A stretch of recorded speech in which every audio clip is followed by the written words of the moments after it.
Dodge City and in the territory on west, there's just one way to handle the killers and the spoilers. And that's with a U.S. Marshal and the smell of gun smoke.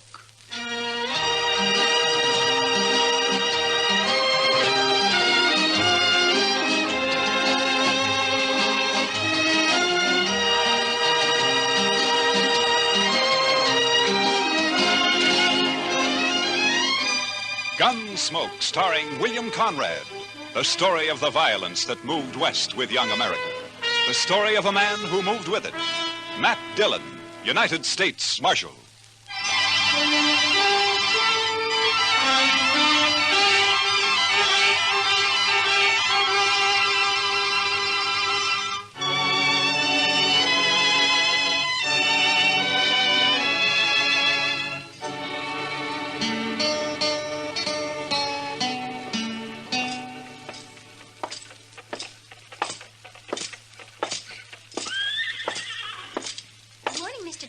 Morning, Miss Ida Mae. Hiya, Marshal. Good morning, Tom. Hey, Matt. Wait a second. Huh? Oh, hiya, Doc. Oh, on my way over to jail. After you. Oh? You heard about the Longhorn? No, what about it? You haven't heard, or you wouldn't ask. Well, heard what, Doc? Well, I'll walk along with you if you're heading that way. Well, as a matter of fact, I was heading that way. Hey, what's all that crowd out in front there for? In due time, Matt. In due time. You know, Doc, there's only one thing that makes you happier than having a secret, and that's to collect your coroner's fee. Yeah, might get a fee out of this, too, for it's of it. No wonder you're all worked up. Hey, have you heard about the Longhorn? It's the doggone thing. It's the Longhorn, doggone thing I ever come across. Morning, Mr. Dillon. Hiya, Chester. Say, you heard about the Longhorn? No, Chester, I have not heard about the Longhorn. What? He's upset, Chester. He's the only man in Dodge who hasn't heard. Look, so help me, Doc, if this is one of your practical jokes. No. I had nothing to do with it. You'll see. Will you pardon me, ma'am? Let him through. Pardon me, please. Let me through. Excuse me.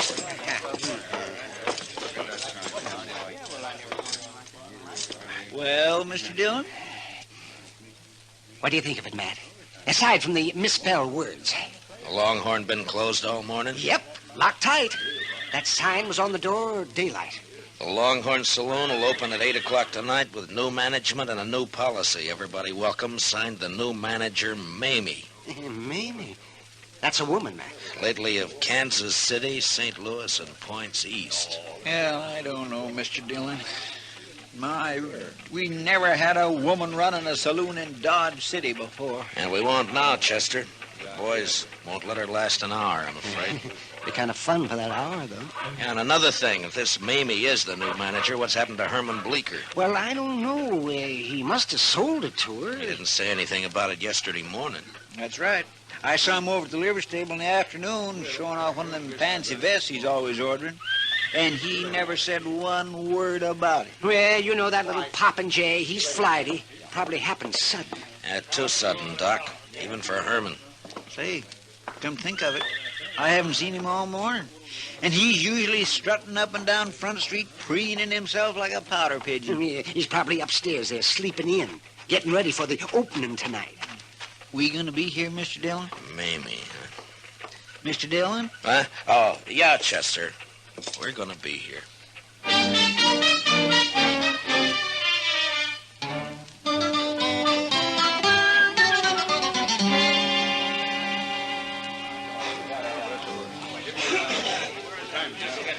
I'm sorry, boys, but she's upstairs. Said she'd be down about 8 o'clock, and that's all I know about it. Now, if you want to order anything, let's hear it. And if you don't, just shut up. Say, the boys are acting kind of rambunctious, Mr. Dillon. Yeah, she'll wish she stayed in St. Louis and points east. Say, Matt, I was talking to the bartender. I asked him what she looks like, and he said if he told me, I wouldn't believe it. Now, the fella I'd like to talk to is Herman Bleeker. Yeah, well, nobody's seen hiding here him. You know, Matt, I'm beginning to wonder, too. Howdy, strangers. What? Welcome to the Longhorn. I'm Mamie, the new owner. Mamie? My gracious sakes alive. 190 pounds if she weighs an ounce. Yeah, the bartender was right. I wouldn't have believed it. Boys, looks like we're going to be doing business together, so let's get things straight right in the beginning. Now, in the first place, the minute you stick your foot inside that door, you're on my stomping ground. I'm the boss of this shebang, and don't you ever forget it. When I tell anybody to hop, he hops. Is that clear? Now, tell you what, I aim to give the squarest deal in town. All the liquor here is going to be aged over 30 days, and the dancing girls aged under 30 years. The liquor is straight, and the girls are graceful. There's only 4 aces in every deck, and the cards only read from the front side. You'll get a fair shake for your money, but there ain't going to be no fandangling. And another thing, mister! I'm talking. Well, so am I, you old battle axe. Excuse me, boys. Oh, looks like it started, Mr. Dillon. Yeah, wait a second. He paid for his drink? Yes, ma'am. All right, you wall-eyed little maverick. Come on!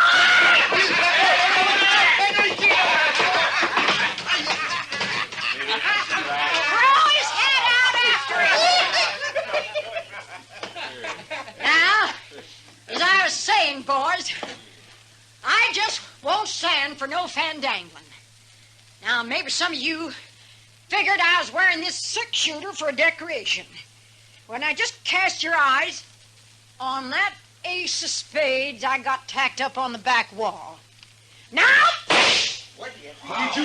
For the land's sakes, did you see that draw, Mr. Dillon? Yeah, and she got the card, too. Oh, the boys won't give her no trouble, man. all right, boys, the first one's on the house, and it's the last free one you'll get, and the only credit I give is for funeral expenses. Belly up, boys! Well, sir, Mr. Dillon? Chester, I want to talk to Herman Bleecker more than ever now. Say, you know, she's big enough to... well, I'll bet she forced Herman to sell. Yeah, maybe. Doc, I'll be right back. I want to talk to her. Oh, that youth was nothing, boys. Oh, you're the marshal, huh? Yeah, that's right, ma'am. My name's Dillon. Proud to shake your hand, Mr. Dillon. Well, thank you, Miss Mamie. Welcome to Dodge City. Mighty decent of you to express the sentiment, Marshal. I reckon you won't get much business around the Longhorn. I'll take care of any trouble that's around here. It'd be quite a change. The boys used to push Bleecker around every now and then. Oh, that runty little prairie dog. I didn't know he was planning to sell, Miss Mamie. He must have made up his mind in a hurry. Yeah? I made him an offer, and he took it. Just like that. He found himself some new living quarters, I suppose. Oh, yeah, he moved right out last night. Yeah. I wonder where he's holed up. Huh? There are a couple of things I'd like to see him about. Well, now, I tell you, I'm afraid he left town, Mr. Dillon. I think he said something about taking the Santa Fe to St. Louis, now that I remember. Oh, I see. Well, that's too bad. I'd sure like to have seen him. Well, I'll probably drop in now and then, Miss Mamie. Sure! Anytime, Marshal. For you, it's on the house! Thank you. What'd you find out, Mr. Dillon? Let's get out of here, Chester. Coming, Doc. Sure. Oh, yes, with both ears a-flapping.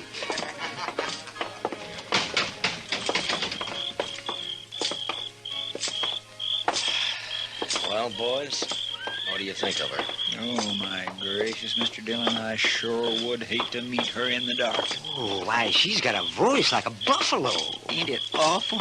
It just itches your ears, don't it? Why, the woman's a human monstrosity. I still haven't seen Herman. What'd she say, man? She says she thinks he left town. Oh, she Chester, I want you to check all the rooming houses and hotels along Front Street. I'm going to go to the railroad station and the stage lines. I'll meet you over at the jail. Huh? Yes, sir, Mr. Dillon. Say, Matt, I think Herman keeps a horse over at the livery stable. Yeah, I thought of that, Doc. I wonder, would you be good enough to look into that for Why, me? sure, be happy to. You know, Mr. Dillon, she is an awful straight shot. Yeah, Chester. I know.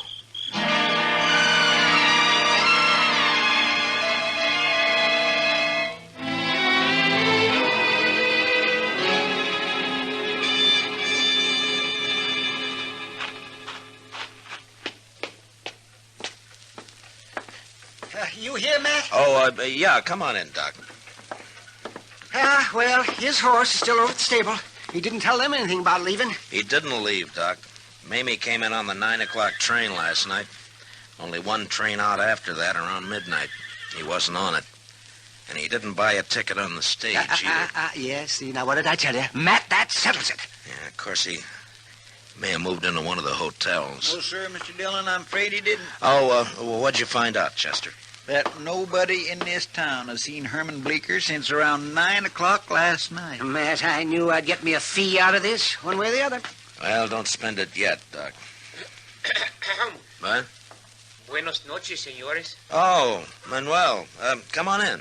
Come on in. Gracias, señor Dillon. Well, what's on your mind? Pues, señor, I was at the railroad depot when I hear you ask about the little one, el señor Bleecker. No? And the other, the señora. Oh, there is much woman on that one. Well, there's no argument there, Manuel. Señor, last night I have seen something which is strange. No? I am come home very late, 1 hour, 2 hours before dawn. I was visit a friend, you understand? Yeah, I understand. You see, I am walk home in much hurry, and it is very dark, senor, when at once I see this lantern in the arroyo behind the Longhorn Cantina. Oh, a lantern, you say? I am think, what is this? So I wait, and this lantern is come toward me. And when it is close, oh, this woman who I have no see one like her. Oh, what a scare. Well, what was she doing in the arroyo? I do not know, but is one thing I forget. She has carried something in her hand. Well, what was it, Manuel? A shovel, senor.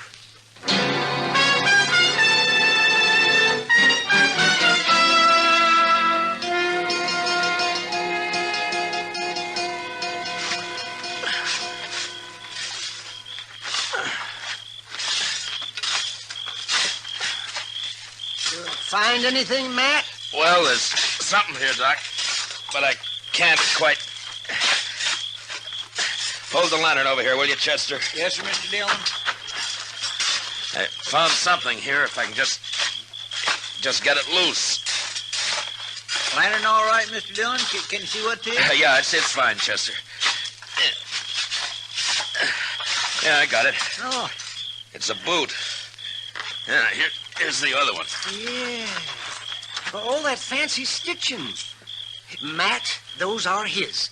I've seen them on him. Yeah, so have I, Doc. Yesterday, in fact. Here, take him, Chester. Yes, sir. There's a bundle of some kind here. Oh, you found the body, huh? No, it's clothes, I think, Doc. Let's have a look. Yeah. That's all there is, too. The hole doesn't go any deeper. It's hard pan on the bottom there. Hold the lantern down, Chester. Let me get this unwrapped. I'm not so sure about that coat, Mr. Dillon. A lot of them like that around town. Yeah, I know, but take a look at this fancy vest. Oh, that's Herman's. Nobody else in Dodge City'd ever wear a thing like that. Well, from the looks of it, he won't be wearing it again.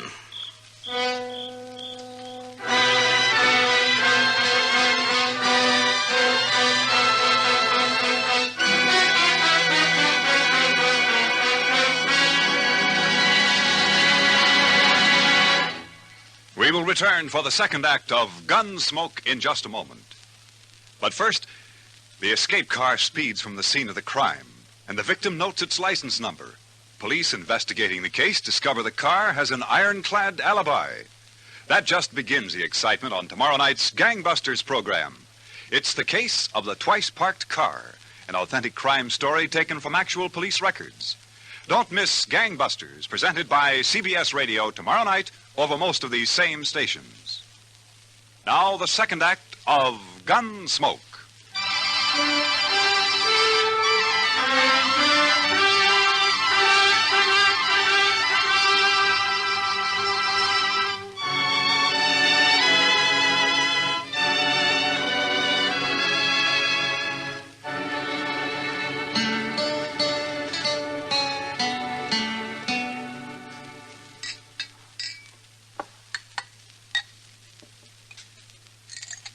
How you coming, Doc? Now, don't rush me, Matt. Don't rush me.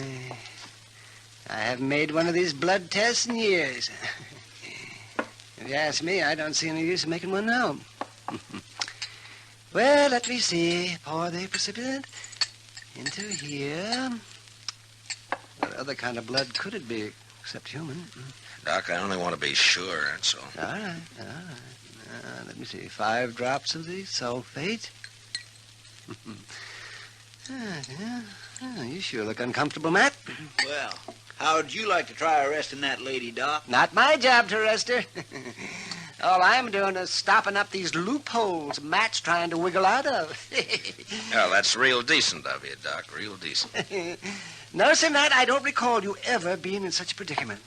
Oh, of course, I remember the night you shot it out with the Barkley boys over in the Alafraganza. There were 3 of them, and you did not turn a hair. And then that other time when you got dry gulched by the Platte River gang. All right, Doc, all right. But this is different. If I go to arrest that woman, she's just crazy enough to start a gunfight. Oh, it's a problem. It's a problem, all right. Now, let's see. We'll just shake this up and warm it a bit.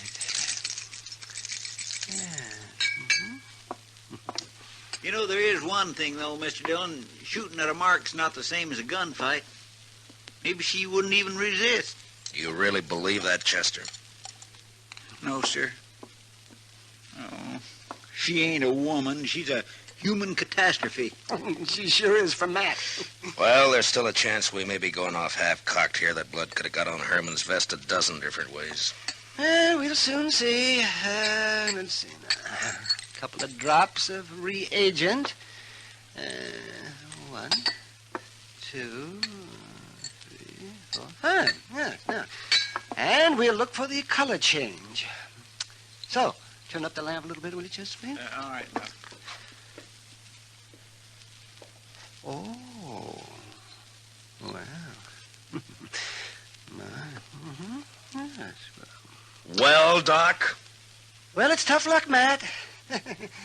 It's human blood.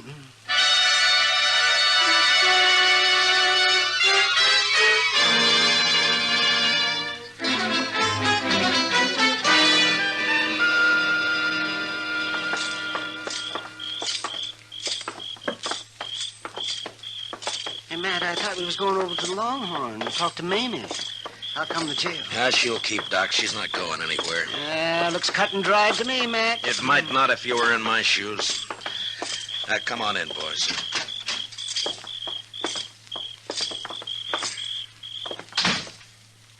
You know, Mr. Dillon, when I talked to the barkeep, Finnegan, he said that when he showed up this morning to open the saloon, that woman was already inside waiting for him. She told him to come back at 8 o'clock tonight, and he didn't see no sign of Herman Bleeker. Oh, well, there's another nail in your coffin, Matt. Doc, if you keep this up, I'm going to deputize you and take you along with me. He sure can have my job, Mr. Dillon. No, you don't. I will not lift a hand in anger against a woman, especially that woman. Keep thinking we could still be wrong. Oh, somehow. real diehard. Look, now suppose Herman hurt himself some way. How? And he wanted to get away by himself and recuperate. Where? And suppose he didn't want anybody to know about it. Why? So he decided to stay with some friend. Who? And, well, maybe... Come on, Chester, let's go.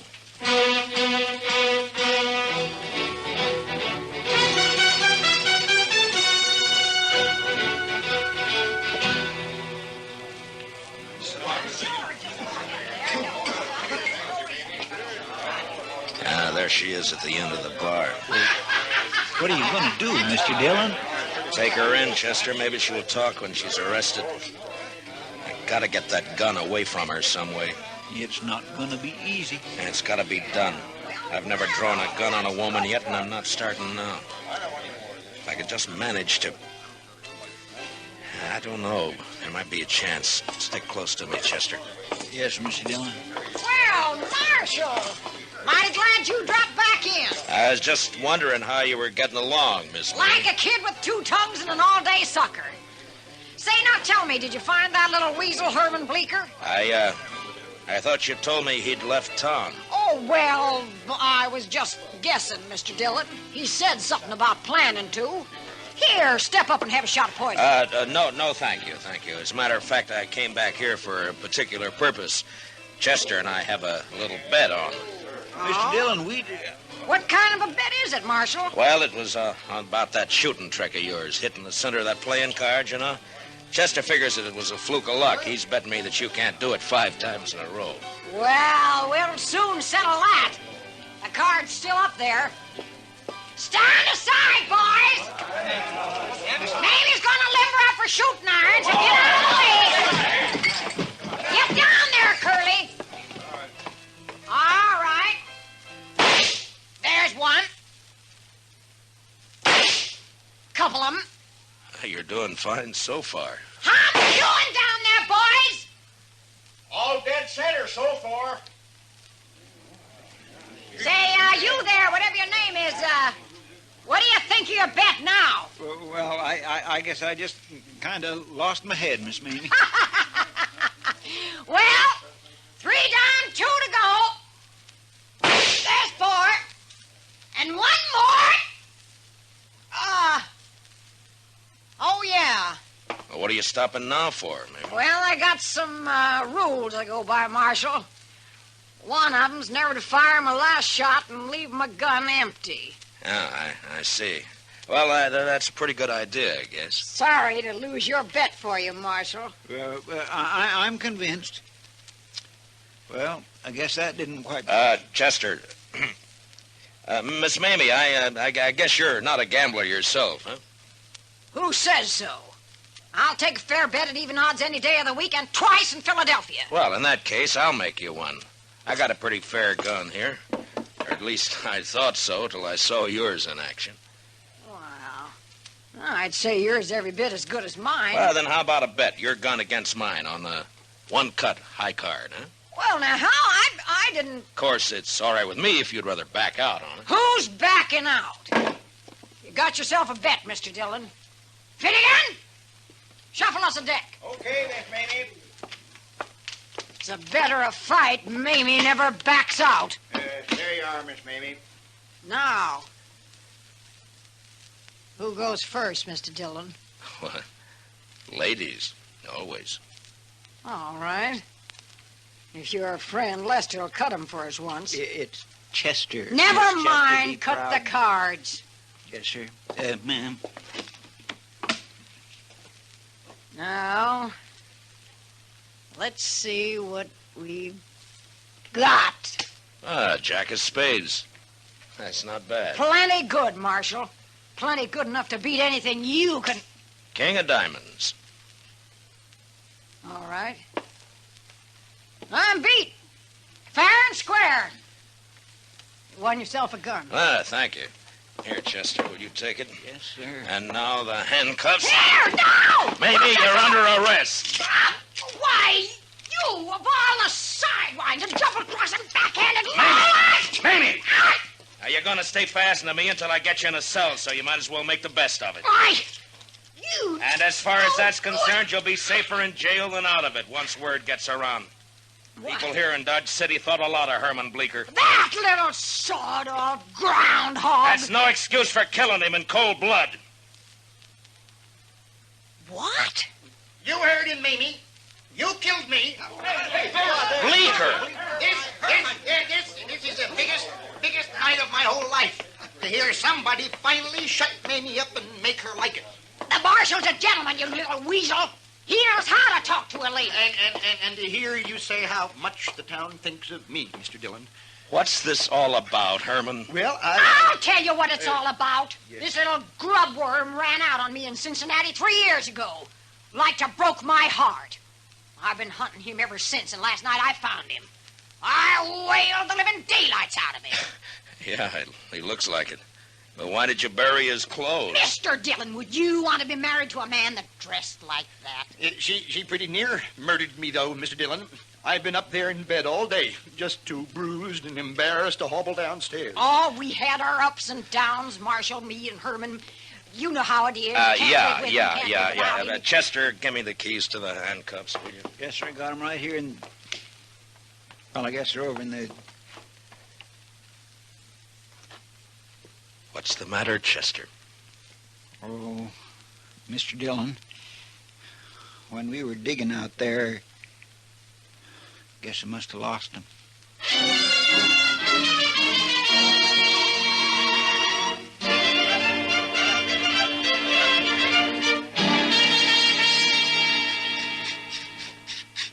Chester, can't you file that thing any faster? You might just well relax, Mr. Dillon. Took a half hour to get that one off Miss Mamie's wrist. Oh, no. All right, but just hurry. I'm a-filing as fast as I can. What? Oh, Miss Doc. Mamie gave me this bottle of Irish here to make the waiting a little easier. And it's Jameson's. Oh, well, fine, Doc, fine. Chester, let that go for a minute, huh? And open it up. Yes, sir, Mr. Dillon. Can you imagine it, boys? Little Herman Bleecker married for years to a woman like that. I don't wonder what Oh, I'd get nightmares. Here you go, Mr. Dillon. Oh, thank you, Chester. Doc? Oh, thank you. Well, gentlemen, here's to the weaker sex. Mr. Dillon, which one is that?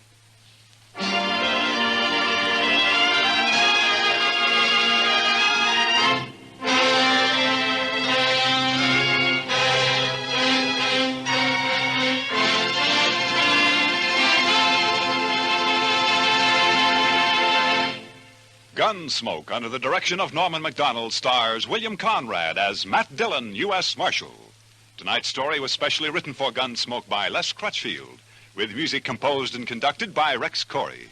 Featured in the cast were Jeanette Nolan as Mamie, with John Daner, Ralph Moody, and Byron Kane. Parley Bayer is Chester, Howard McNear is Doc.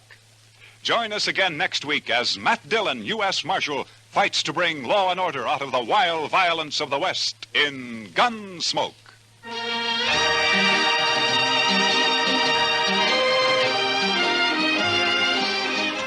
As colorful as the Western Roundup and twice the fun, that's the Gene Autry Show, which comes your way every Saturday evening over CBS Radio. It's one of radio's most distinctive programs, flavored to taste with songs of the sagebrush and melodies of the mesquite country. The Gene Autry Show is 30 minutes you'll enjoy, packed full of comedy, songs, and the genial personality of the one and only Gene Autry. The whole Melody Ranch gang is on hand to entertain you tomorrow night, every Saturday night. So tune in the Gene Autry Show and hit the pleasure trail over most of the same CBS stations. Clancy Cassell speaking. And remember, Broadway is My Beat brings you startling mysteries Saturday nights on the CBS Radio Network.